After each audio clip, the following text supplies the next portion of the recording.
Hi, Andy. This is Dr. P. Ravi Kiran, General Physician and Diabetologist, known as Robotics Hospitals Incorporated.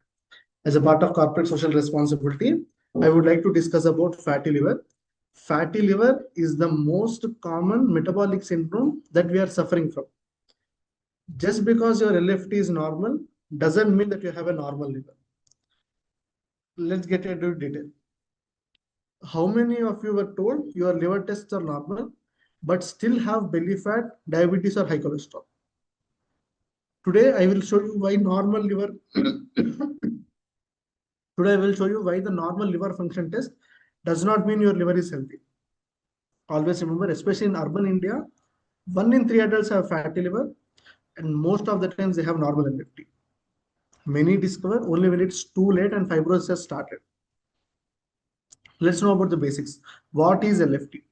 LFT is liver function test. It usually measures SGOT, SGPT, bilirubin, alkaline phosphatase in all the places. And some places we also check albumin, globulin, and other proteins also. SGOT and SGPT refer to liver enzymes which are elevated when there is liver damage. At the same time, bilirubin also correlates with the liver function, and it denotes if there is any obstruction or any problem to the liver. Sadly, these are the damage markers and not fat markers. So for a fatty liver patient, if there is an elevation in LFT, it means that the damage is already begun. The big myth. The myth is if LFT is normal, liver is normal. The truth is fatty liver can exist for years with completely normal LFT. There may be mild aberrations in LFT which are considered as normal and the patient is ignored for many years. And by the time they come with florid symptoms, it's already too late. Why LFT stays normal in fatty liver? This is the most important thing we have to know. Because always remember, fat deposition is silent and it happens gradually, chronically over so much time, and no immediate cell death is seen. Even if we have fatty deposition today, the cell death doesn't happen today. The fatty liver passes through many grades, where within the first 1/3 of the liver is involved, it's called grade 1 fatty liver. When then the 2/3 of the liver is involved, it's called grade 2 fatty liver, and when more than 2/3 or 66% or more is involved, it includes grade 3 fatty liver. So enzymes rise only when inflammation starts. Initially, there is a phase of steatosis where the fat gets deposited into the liver and the functions of the liver are partially deranged or partially slowed down. And by the time the inflammation starts, that's when the enzymes start rising. And many labs use outdated normal ranges where they put the normal ranges 40, 45, 50. But truly the normal value is less than 19 or less than 18. Who is at risk even with normal LFT? The high risk groups which we have to see ourselves are when a person has belly fat or visceral fat, which is a very dangerous part because it keeps on producing hormones. Patients living with diabetes or patients living with prediabetes, and in the abnormal lipid profile with high triglycerides, PCOS, which is seen in young females and females, high blood pressure, family history of metabolic disease, and sedentary lifestyle.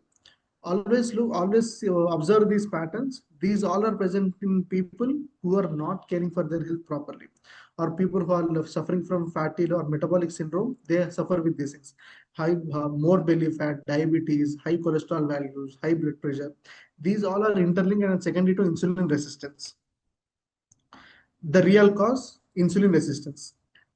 Fatty liver is equal to metabolic disease and is not just a liver problem. The process is, whenever you have high insulin, liver stores excess glucose as fat or the form of triglycerides. These fat or triglycerides are accumulated in the liver. There is a state called as steatosis where the liver is filled with liver. Later, second, due to excess fat in the liver, the normal functions of the liver are deranged and there would be a rise in inflammation of the liver. And then post-inflammation, there occurs fibrosis. How to properly screen for fatty liver? The correct screening includes ultrasound abdomen. This is the most easiest test and the most widely available test which is available throughout the country. It helps us grade fatty liver in grade 1, grade 2, and grade 3. Grade 1 fatty liver when the cholesterol is less than 30% is less than 33%. Grade 2, 33 to 66. Grade 3, more than 66. FibroScan is a more better scan, but it's less available.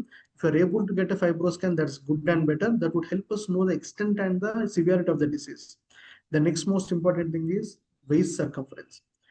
A waist circumference of more than 90 centimeters for male and 80 centimeters for female is considered a high risk factor. At the same time, if fasting insulin is more, that is also a trigger factor. High triglycerides levels and high HOMA-IR. HOMA-IR is an advanced test which denotes the insulin resistance that is present in the human body. These all tests help us to know the proportion of insulin resistance and the severity of fatty liver a person is facing. Stages of fatty liver. The stages of fatty liver are fatty liver, simple steatosis in the initial stage, which is in the nomadic terms known as fatty liver. Next is NASH, non-alcoholic steatohepatitis, now also called as MAFLD, metabolic syndrome associated fatty liver disease. Next is fibrosis, followed by cirrhosis. Cirrhosis is an irreversible condition where there is going to be end-stage liver disease, where there's no coming up from this stage and the patient is going to succumb from liver failure. The most important question, can fatty liver be reversed? Yes, especially in early stages. In grade 1 or grade 2 fatty liver, there can be a majority of the patients who can be reversed of their fatty liver and can attain a normal lifestyle. The reversal requires, first and foremost thing is insulin resistance correction. Weight reduction of at least 5 to 10% of their body weight helps them attain fatty liver reversal. Carbohydrate control in the form of calorie restriction, strength training, sleep improvement, and stress management. These four form the core pillars. Diet changes, lifestyle changes, stress and sleep management. These are the cornerstone for all the complications of insulin resistance like BP, sugar, cholesterol, obesity, fatty liver, PCOS, etc. etc. You name a condition that arises from insulin resistance that can be treated by these four pillars. Do not wait for your liver test to become abnormal, because by the time the LFTs are abnormal, your liver has already suffered and it's become irreversible damage and there's no coming back. Book your liver risk assessment. We at Onus Robotics Hospital are providing fatty liver reversal programs where we help the people attain fatty liver reversal and lead a normal and healthy lifestyle. Apart from fatty liver reversal, we are also running diabetes reversal programs where we guide our patients to attain diabetes reversal and lead a medication-free life. This is Dr. P. Ravi Kiran, General Physician, Diabetologist, and Medical Director at Onus Robotics Hospital. Thank you.